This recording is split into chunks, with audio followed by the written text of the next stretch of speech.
Hi, this is Steve Garland, head wrestling coach at the University of Virginia, giving my weekly Virginia Wrestling video newsletter. I'm going to preface this newsletter this week by saying that we got home at midnight last night, so this is going to be a more brief one than usual. And I also wanted to more focus on positives and focus on the highlights as opposed to going through each individual bout in terms of my recaps of Michigan and Central Michigan dual meets.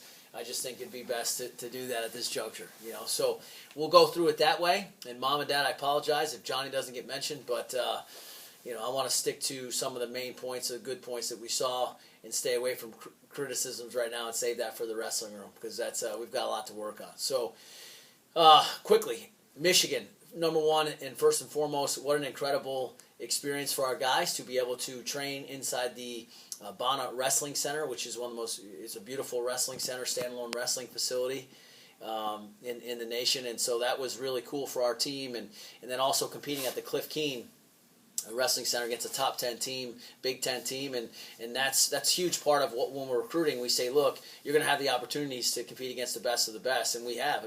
3 years ago we were at Carver Hawkeye. Last year we were at Minnesota, Wrestling Minnesota at their place, and this year Michigan, and then obviously moving forward we're going to keep building on that and doing matches like that. So it was a great thing for us to go be able to do, and that dual meet was the tale of two dual meets. It was the first half of the dual meet, we fought like crazy. I was so proud of our team and what we did. And in the second half of the dual meet, the bottom just dropped off, and I was not at all proud of the way we competed the second half. The first half highlights were Jack Mueller, first ever dual meet as a starter for this program, as a true freshman, goes out and beats a nationally ranked guy who's a very tough kid. I recruited that young man. I know him and his family. He's a stud. Jack knows him really well. They were training partners and good friends in high school, so that made it even more nervous and more awkward for him and for the other young man. And so it was just amazing to see Jack's composure, his mat savvy, the way he competes. He basically in that match got caught in one of the hardest moves in wrestling to get out of, which is a Turk, a Turk where the guy's got his leg hooked and he's coming across the face to put him to his back, and I think it's one of the most difficult positions to wrestle through, especially with the crowd going nuts in Michigan. And he just kept his cool, kept his composure, slips his arm down, slips the move, turns the position into his own offense, runs the high crotch, finishes, rides him out for the win. It's just incredible. He doesn't act like a freshman. He doesn't talk like a freshman. He doesn't think like a freshman. He doesn't wrestle like a freshman. He wrestles like a seasoned veteran, and so can't say enough great things about Jack. The other highlight were George DiCamillo just going out and pouring on points and trying to get bonus points for the team. That was great. Sammy Krivas had a battle with Zach Hall, who was a phenomenal wrestler from Michigan. A lot of guys who know wrestling and following prospects know that name. He's one of the top prospects in America and been everywhere. And Sammy, I think, had a chance to win that match. He had a great reshot. He had a single leg in the first period. His motion, his offense is always good. And he got ridden out in the third, and we can't let that happen, and he knows that. Lastly, I would say that Andrew Atkinson had an absolute war with the number 5 guy in the country, returning All-American Murphy.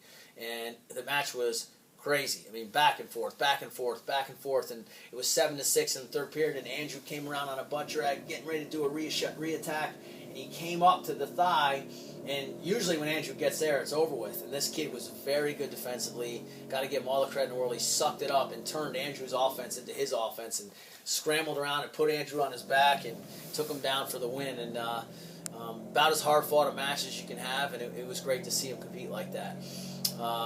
Again, I'm going to stop there because, let me stop. Most of the match of the rest of the way was bad, except for I'm going to mention Chuck Body. Chuck Body wrestled a 278-pound guy.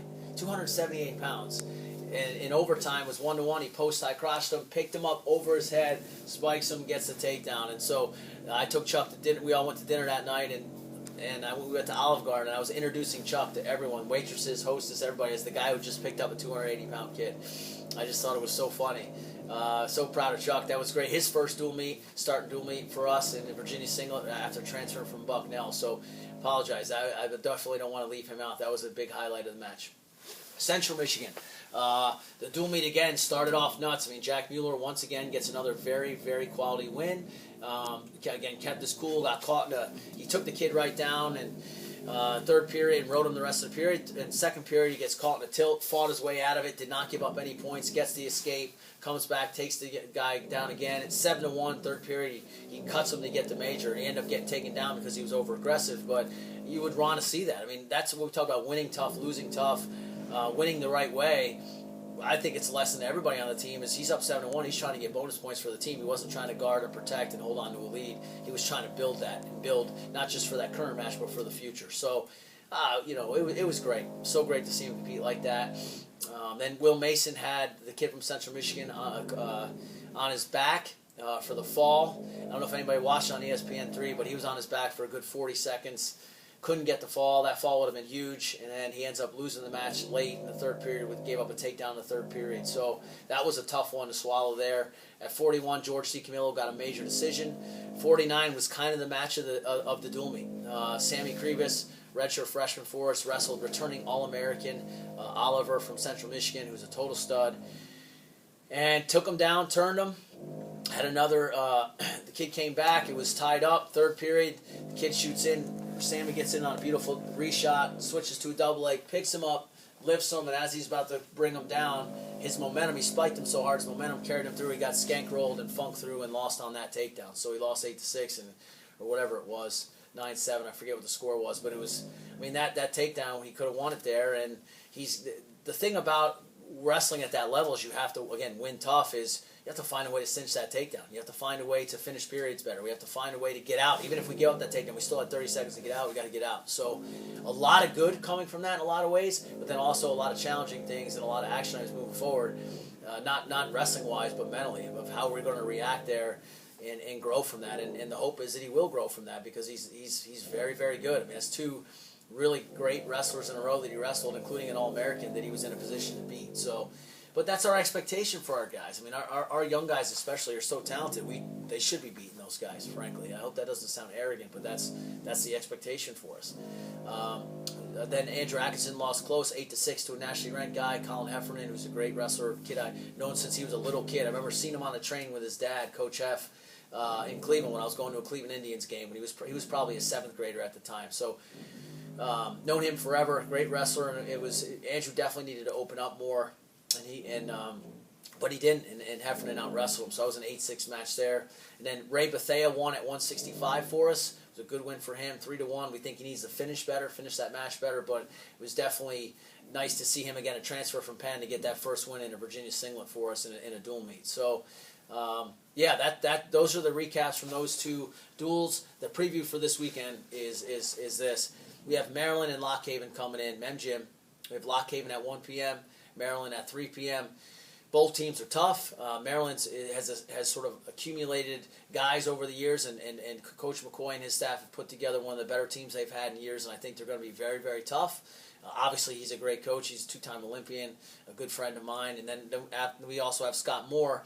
Scott took third in the country here, All-American, worked with me for 4 years here. Another good friend of mine, and I know how hard he works. He's one of the hardest working men I've ever stood alongside. So his guys are going to be great, and it's going to be a war again. So we got two great dual meets again coming up at home. Here's my desperate plea. I do not want to see Mem Gym empty. We need your help. We need people screaming. We want the support. To students here at the university, to our friends, to our family, to the alumni, everybody. And thank you so much for what you do financially for us. But if there's any way physically you can get there, we'd sure appreciate your physical support here, being here in the stands for us and cheering for us because we're going to need it. I'm excited to open up the season here at home. I know our guys are excited. We've been on the road a lot. I've been traveling a lot, as you guys know, so it'll be nice to be in our own beds there. Mem Gym has been renovated by and it's beautiful now. There's a lot of new things that I'd love for you to come see. And, I really hope to see you there, and go Hoos.